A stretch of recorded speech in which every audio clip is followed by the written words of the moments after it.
नमस्कार मित्रांनो, तुम्ही बघू शकता आपली ही जितो गाडी आहे आणि ही गाडी मी 2.5 वर्षापूर्वी घेतली होती आणि मी काल सर्व्हिसिंगला गेल्यानंतर माझा हा पार्ट तुटलेला होता. तर हा वॉरंटीमध्ये होता. कंपनीने काय मला वॉरंटीत बदलून नाही दिला. आधी तर बोलले वॉरंटीत आहे, कारण मी बाहेर सर्व्हिसिंग केल्यामुळं मला हा चेंज करून नाही भेटला. तर आपण पण लक्षात ठेवा की आपली कोणतीही गाडी असो, जिथंच नाही दुसरी कोणतीही गाडी असो, कोणत्याही कुठल्याही शोरूमची असो, आपण ती चेक करावी आधी किती वॉरंटीमध्ये आहे.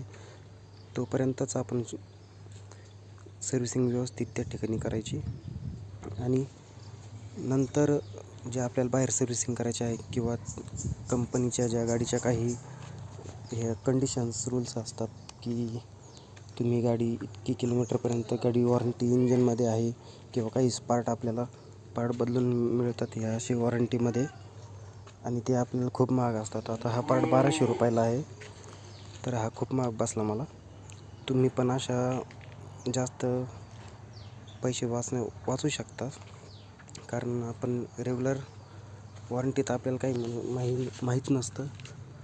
तेव्हा आपण बाहेर सर्व्हिसिंग वगैरे करतो, तर आपल्याला त्याचा फायदा घेता येत नाही. त्यामुळं तुम्ही जोपर्यंत तुमची गाडी आणि रनिंग वॉरंटीमध्ये आहे तोपर्यंत सर्व्हिसिंग ही शोरूमलाच करा.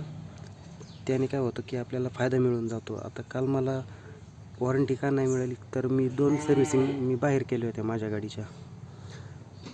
आता हे जास्त जर काही प्रॉब्लेम झाला असता तर मला त्यांनी बदलून नसतं दिलं. आता हा मी बदलून घेतला आहे पार्ट. तर तुम्ही पण अशी चूक करू नका. सगळ्या सर्व्हिसिंग शोरूमलाच करा जोपर्यंत वॉरंटीत आहे तोपर्यंत. त्यानंतर तुम्ही बाहेर करू शकता सर्व्हिसिंग.